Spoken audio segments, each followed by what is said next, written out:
मेरे प्यारे देशवासियों, हमारे यहाँ कहा जाता है, जो जमीन से जितना जुड़ा होता है वो बड़े से बड़े तूफानों में भी उतना ही अड़िग रहता है। कोरोना के इस कठिन समय में हमारा कृषि क्षेत्र, हमारा किसान इसका जीवंत उदाहरण है। संकट के इस काल में भी हमारे देश के कृषि क्षेत्र ने फिर अपना दमखम दिखाया है। साथियों, देश का कृषि क्षेत्र, हमारे किसान, हमारे गांव आत्मनिर्भर भारत का आधार है। ये मजबूत होंगे तो आत्मनिर्भर भारत की नींव मजबूत होगी। बीते कुछ समय में इन क्षेत्रों ने खुद को अनेक बंदिशों से आजाद किया है, अनेक मिथकों को तोड़ने का प्रयास किया है। मुझे कई ऐसे किसानों की चिट्ठियां मिलती हैं, किसान संगठनों से मेरी बात होती है, जो बताते हैं कि कैसे खेती में नए नए आयाम जुड़ रहे हैं, कैसे खेती में बदलाव आ रहा है। जो मैंने उनसे सुना है, जो मैंने औरों से सुना है, मेरा मन करता है आज मन की बात में उन किसानों की कुछ बातें जरूर आपको बताऊं। हरियाणा के सोनीपत जिले के हमारे एक किसान भाई रहते हैं, उनका नाम है श्री कंवर चौहान। उन्होंने बताया है कि कैसे एक समय था जब उन्हें मंडी से बाहर अपने फल और सब्जियां बेचने में बहुत दिक्कत आती थी। अगर वो मंडी से बाहर अपने फल और सब्जियां बेचते थे तो कई बार उनके फल, सब्जी और गाड़ियां तक जब्त हो जाती थी। लेकिन 2014 में फल और सब्जियों को एपीएमसी एक्ट से बाहर कर दिया गया। इसका उन्हें और आसपास के साथी किसानों को बहुत फायदा हुआ। 4 साल पहले उन्होंने अपने गांव के साथी किसानों के साथ मिलकर एक किसान उत्पादक समूह की स्थापना की। आज गांव के किसान स्वीट कॉर्न और बेबी कॉर्न की खेती करते हैं। उनके उत्पाद आज दिल्ली की आजादपुर मंडी, बड़ी रिटेल चेन तथा 5 स्टार होटलों में सीधे सप्लाई हो रहे हैं। आज गांव के किसान स्वीट कॉर्न और बेबी कॉर्न की खेती से 2.5 से 3 लाख प्रति एकड़ सालाना कमाई कर रहे हैं। इतना ही नहीं, इसी गांव के 60 से अधिक किसान नेट हाउस बनाकर, पॉली हाउस बनाकर टमाटर, खीरा, शिमला मिर्च, इसकी अलग अलग वैरायटी का उत्पादन करके हर साल प्रति एकड़ 10 से 12 लाख रुपए तक की कमाई कर रहे हैं। जानते हैं इन किसानों के पास क्या अलग है?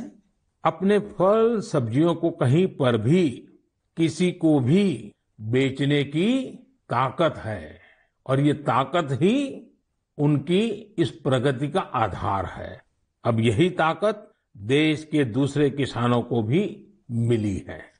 फल सब्जियों के लिए ही नहीं, अपने खेत में वो जो पैदा कर रहे हैं, धान, गेहूं, सरसों, गन्ना, जो उगा रहे हैं, उसको अपनी इच्छा के अनुसार जहां ज्यादा दाम मिले वहीं पर बेचने की अब उनको आजादी मिल गई है। साथियों, 3-4 साल पहले ही महाराष्ट्र में फल और सब्जियों को एपीएमसी के दायरे से बाहर किया गया था।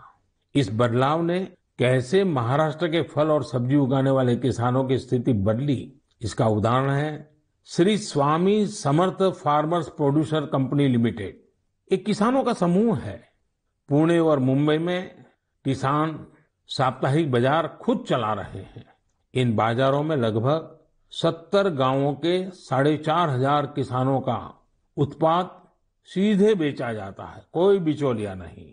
ग्रामीण युवा सीधे बाजार में खेती और बिक्री की प्रक्रिया में शामिल होते हैं।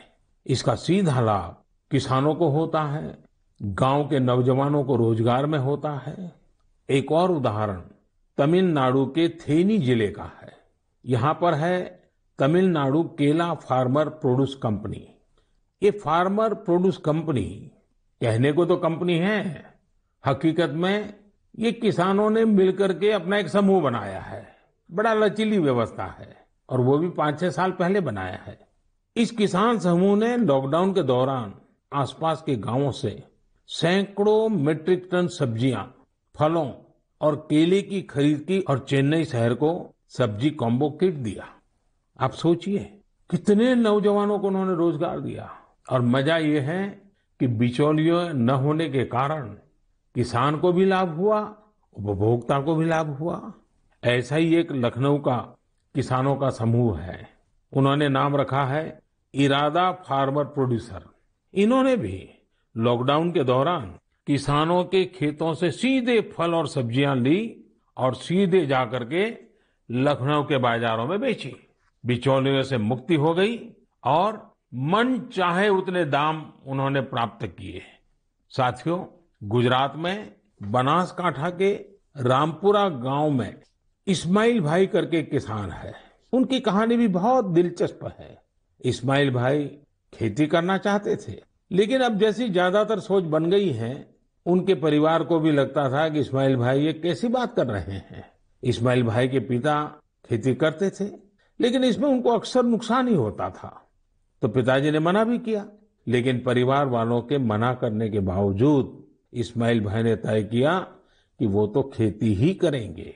इस्माइल भाई ने सोच लिया था कि खेती घाटे का सौदा है, वही सोच और स्थिति दोनों को बदल कर दिखाएंगे। उन्होंने खेती शुरू की, लेकिन नए तरीकों से, इनोवेटिव तरीके से। उन्होंने ड्रिप से सिंचाई करके आलू की खेती शुरू की और आज उनके आलू एक पहचान बन गए हैं। वो ऐसे आलू उगा रहे हैं जिनकी क्वालिटी बहुत ही अच्छी होती है। इस्माइल भाई ये आलू सीधे बड़ी बड़ी कंपनियों को बेचते हैं, बिचौलियों का नामो निशान नहीं, और परिणाम अच्छा मुनाफा कमा रहे हैं। अब तो उन्होंने अपने पिता का सारा कर्जा भी चुका दिया है। और सबसे बड़ी बात जानते हैं, इस्माइल भाई आज अपने इलाके के सैकड़ों और किसानों की भी मदद कर रहे हैं, उनकी भी जिंदगी बदल रहे हैं। साथियों, आज की तारीख में खेती को हम जितना आधुनिक विकल्प देंगे, उतना ही वो आगे बढ़ेगी। उसमें नए नए तौर तरीके आएंगे, नए इनोवेशंस जुड़ेंगे।